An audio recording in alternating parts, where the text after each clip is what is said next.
There's going to be no shortage of excitement around the National Hockey League these next few days. Frank, you've got a little bit of insight to share with us here. After the recent games of the Vegas Golden Knights, it kind of came to a head. Pete DeBoer, head coach, criticized the Golden Knights goaltending, went right after him saying, "We need saves. Just make a save." Pretty pointed comments at Laurent Brossoit. It's been very quiet on the injury front for Vegas. Do you have an update on Robin Lehner's status? I do. And the fear, Mike, is that Robin Lehner is staring down a fractured patella, so a fractured kneecap, which would clearly put him on the shelf for a while. I think they're still hunting around trying to figure out what the exact diagnosis is and the exact time frame. But at this point, it seems like Robin Lehner is not going to be back anytime soon. And when you add in the torn labrum that we reported in his shoulder from a few weeks back, this is a guy that's pretty banged up. And an edict from the Vegas Golden Knights has been Stanley Cup within 5 years. We're knocking on that door now. This is a team that has invested significant money and has a significant chunk of their lineup that's now sitting out. Where do the Golden Knights go before the March 21st deadline? How do they find a way to get this team, which is currently on the outside looking in, into the playoffs to give everyone a chance to get healthy and get back? So Robin Lehner and their goaltending is going to be a big focal point of that in terms of trying to get this team on the right track. What do the Vegas Golden Knights do? It's not an easy question to answer. Not at all. A lot of balls in motion, a lot of balls in the air there in Vegas. Lots going on with all the injuries. Let's keep it on the goalie market here. There's been a lot of talk about Marc-Andre Fleury, Alexander Georgiev with the New York Rangers, among some of the goalies that are on the market. Probably saw Braden Holtby come off recently because there's no chance that the Stars will be getting rid of him, I would think, now with Anton Khudobin out. Are there any new names that could potentially be added to the goalie market trade targets? There is one, and it may surprise some. It's Jordan Binnington from the St. Louis Blues. I'm told that Blues GM Doug Armstrong had sized up the market and had let teams know that could be looking for goaltending, that Jordan Binnington may be a solution for them. Now, I don't believe there's been much traction there. I think the one big thing that's in the way is Jordan Binnington's contract. He's only in the first year of a 6-year, $36 million deal, so he has 5 seasons left. And when you take a look at his numbers this year, he's actually been below league average in terms of save percentage. And the Blues have been trying to answer this question for the last number of weeks. Who would be our game one starter on the opening night of the Stanley Cup playoffs? Is it the Stanley Cup winner in Jordan Binnington? Or is it Ville Husso, who has been significantly better this season in St. Louis and is also a pending unrestricted free agent? So I think the way the Blues have approached this, I don't think they're trying to trade Jordan Binnington.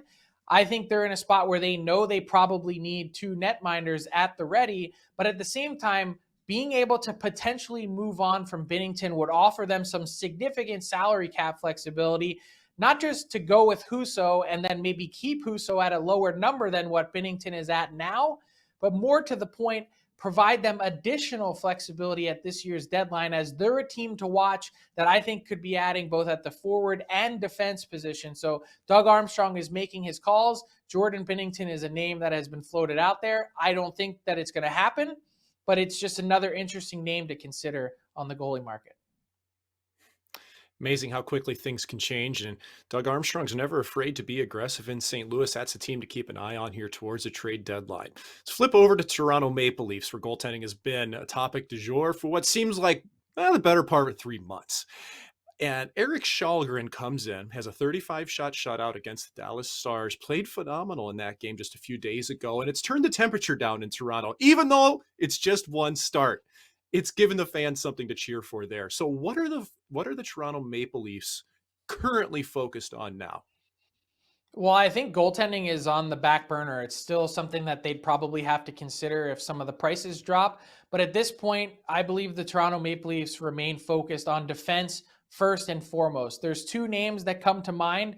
One is Hampus Lindholm with the Anaheim Ducks, and the other is Mark Giordano from the Seattle Kraken. Now, what's really interesting about Giordano with the Kraken is that he does have some no-trade protection, and the Kraken love what he's brought to their franchise, naming him the captain earlier this season.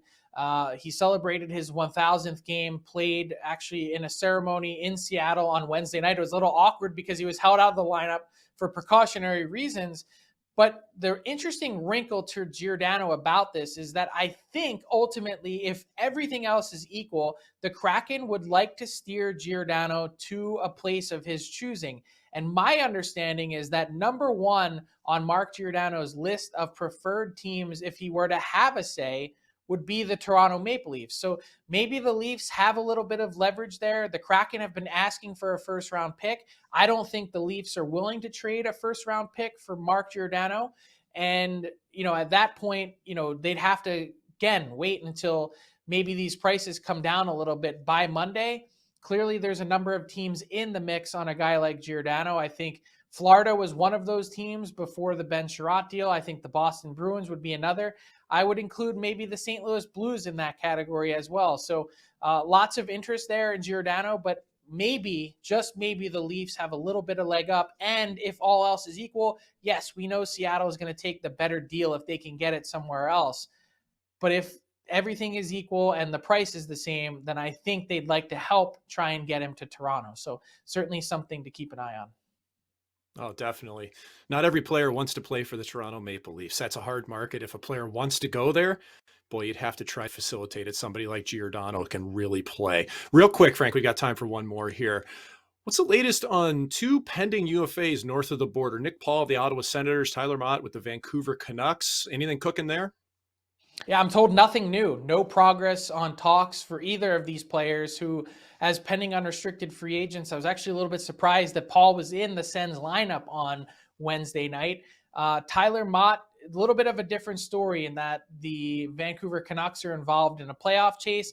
I think there was some thought out there previously that the Canucks would absolutely have to move on from Motte if they were unable to get an extension done. I don't know that that's necessarily the case because they are so close to the playoffs at this point, but the Canucks would probably want to get something of value in return rather than just trade away Motte for a later round pick. So I don't think something like that's going to happen, but Nick Paul would certainly have interest as someone that's a Swiss Army knife player, as these two sides have been unable to get together on a contract extension for Paul in the nation's capital. I like both those players an awful lot. Former teammates, full disclosure. So I think that they'd be a good pickup for anybody if it were to happen. Frank, Dr. Seravalli, once again, great work this week on Icebreakers delivered by DoorDash. If you go to DoorDash, grab the app. If you use the promo code DFODD in Canada, or if you're in the United States, use DFODD US. That's going to get you 25% off your first order and free shipping.